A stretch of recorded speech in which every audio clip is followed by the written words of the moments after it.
Ciao e benvenuti sul nostro canale. Sono Diana di Classe Italiana e oggi vediamo insieme un po' di congiuntivo. Per tutte le persone che non hanno mai studiato il congiuntivo e per tutti quelli che vogliono ripeterlo dall'inizio. Siete pronti? Benissimo. Voglio mostrarvi una cosa. Guardate un po'. Sono bellissimi, vero? No, non sono per me. Sono per una mia amica. Con questi fiori io voglio dire grazie per una cosa molto bella e molto importante che lei ha fatto per me. Però voglio anche scrivere un bigliettino e voglio scrivere questo bigliettino insieme a voi. Ho già pensato un po' il mio bigliettino, ma adesso lo scrivo con voi.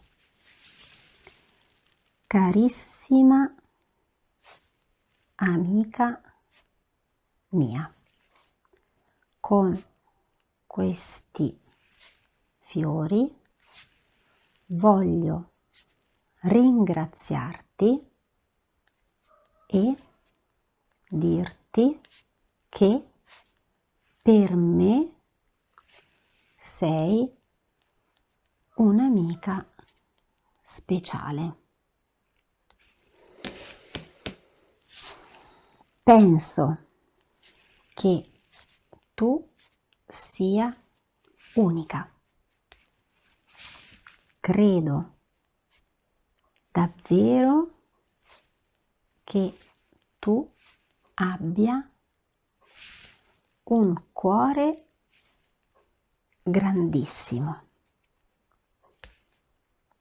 Voglio che tu sappia che non dimenticherò il tuo aiuto. Un abbraccio, Diana. Che dite? Vi piace? Spero proprio di sì. Ma adesso guardiamo insieme la lingua del mio bigliettino. Io ho scritto un pensiero per la mia amica. Per me sei un'amica speciale. E poi ho scritto un altro pensiero per la mia amica. Penso che tu sia unica. Che cosa sono questi due pensieri? Bravi, sono le mie opinioni sulla mia amica. E allora guardiamo bene come ho detto la mia opinione. Nella prima frase ho detto sei un'amica speciale. Nella seconda frase ho detto sia unica. Che cos'è sei?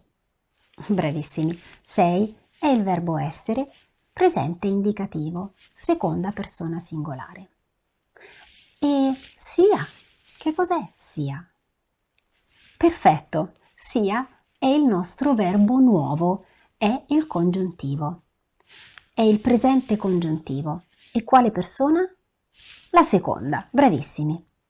Allora facciamo un passo avanti, perché nel mio bigliettino io ho scritto un terzo pensiero per la mia amica.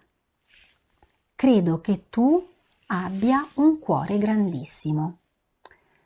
Che cos'è abbia? Bravissimi, è un altro congiuntivo. E di quale verbo? Del verbo avere. Perfetto. E quale persona? La seconda.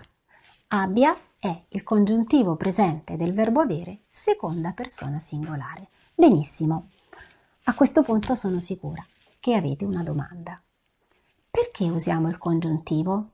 E soprattutto perché nella frase numero 1 non usiamo il congiuntivo, ma nella frase numero 2 e nella frase numero 3 usiamo il congiuntivo? Diamo insieme una risposta a questa domanda. Guardiamo la prima parte della frase. Nella frase numero 1 ho detto per me e ho continuato con sei un'amica speciale, un indicativo. Nella frase numero 2 e nella frase numero 3 ho usato penso che e credo che. E sono due verbi. sono due verbi di opinione e ho continuato con sia e abbia, due verbi al congiuntivo. Abbiamo una risposta alla domanda. La risposta è: usiamo il congiuntivo quando diamo un'opinione con penso che o credo che, due verbi di opinione. Da oggi anche voi potete dire le vostre opinioni con penso che o credo che e il congiuntivo, con un italiano più corretto e più controllato. Lo so, molti italiani non usano sempre il congiuntivo, soprattutto quando sono rilassati, tra amici, in una situazione informale. Però è molto importante usare il congiuntivo in una situazione più formale, con una lingua più controllata. E poi, in generale, il congiuntivo aiuta tutti noi ad avere una lingua più ricca. Perché? Guardiamo insieme.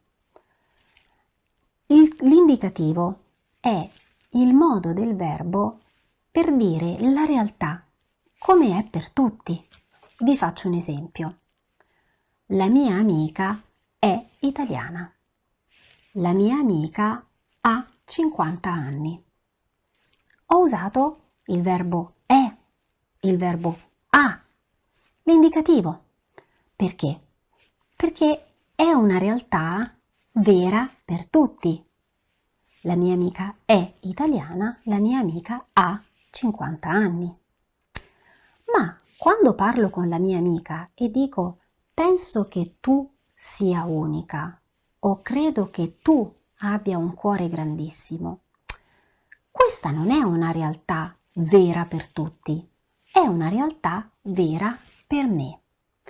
Il congiuntivo mi aiuta a dire una realtà vera per me.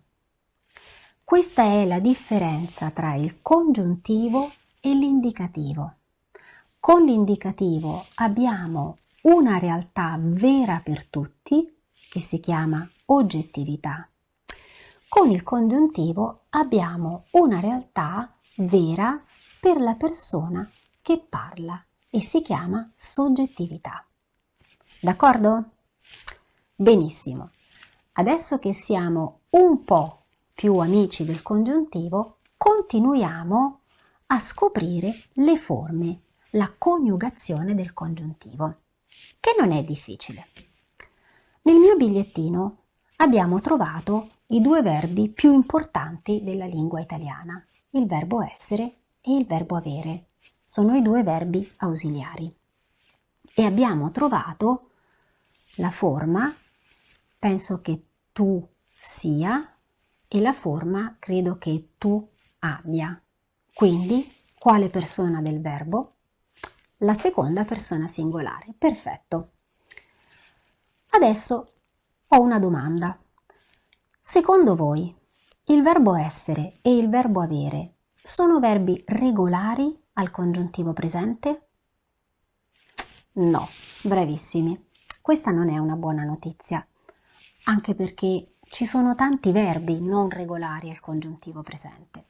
Però ho anche una buona notizia. Perché?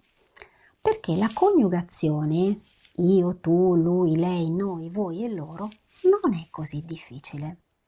Le prime tre persone del singolare, io, tu e lui, lei, sono uguali tra loro, sempre. La prima persona del plurale, noi, è sempre uguale all'indicativo.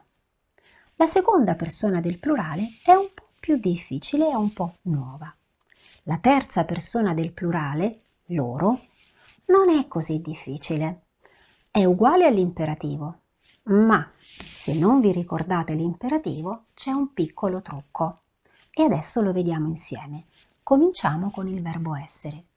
Le prime tre persone del singolare sono uguali tra loro, quindi bravissimi, io sia, tu sia, lui, lei sia. Il noi è uguale all'indicativo e quindi perfetto, siamo. Per il voi vi aiuto io. è un po' nuovo. Siate. Benissimo. E adesso abbiamo la terza persona. Siano. Siano è molto simile alla terza persona singolare, sia, ma un po' più lunga. Sia, siano. Adesso proviamo a fare insieme il verbo avere, ma mi aiutate voi. La regolarità è la stessa. Le prime tre persone sono uguali tra loro e quindi io abbia, tu abbia, lui, lei abbia. Perfetto. Il noi è sempre uguale all'indicativo. Abbiamo, bravissimi. Il voi, vi aiuto, ma sono sicura che avete già nell'orecchio. Siate, abbiate. Perfetto. E per il loro, terza persona plurale, vi ricordate? Simile alla terza singolare, ma un po' più lunga, sia, siano. E quindi loro abbiano. Perfetto. Abbia, abbiano. Benissimo, abbiamo la coniugazione dei due verbi ausiliari. Abbiamo cominciato con le cose difficili. E a questo punto siete pronti. Per cosa? Per scrivere il vostro biglietto. Scrivete nei commenti a questo video un biglietto per un amico, per un'amica, per un fratello o per una persona misteriosa. Scrivete un biglietto come il mio, con una frase con per me, una frase con penso che, una frase con credo che, 3 frasi in totale. Fate attenzione ad usare correttamente l'indicativo e il congiuntivo. Vi aspetto nei commenti, così voi potete fare un po' di pratica e io posso controllare e correggere se necessario. Bravissimi! Come dite? C'è un altro congiuntivo nel mio biglietto? È vero! Sappia! Bravissimi! E che verbo è? Sapere, perfetto. Regolare o no? Non regolare. Avete trovato un altro verbo al congiuntivo non regolare. Nelle prossime lezioni vediamo altri verbi, regolari e non regolari. Cosa? Nella frase principale non c'è un verbo di opinione. Siete bravissimi, è vero. Voglio che tu sappia che non dimenticherò il tuo aiuto. Voglio che non è un verbo di opinione, è un verbo di sentimento. Bravissimi! Abbiamo trovato una nuova regola. Il congiuntivo si usa con i verbi di opinione e si usa con i verbi di sentimento, ma questo lo vediamo in un'altra lezione. Se questo video vi è piaciuto, mettete un mi piace e iscrivetevi al nostro canale. E se pensate che sia utile per i vostri amici che studiano italiano, condividetelo. E non dimenticate di seguirci sui nostri canali social, LinkedIn, Instagram e YouTube e sul nostro sito classe-italiana.com. Ciao! Un saluto a tutti da Diana di Classe Italiana.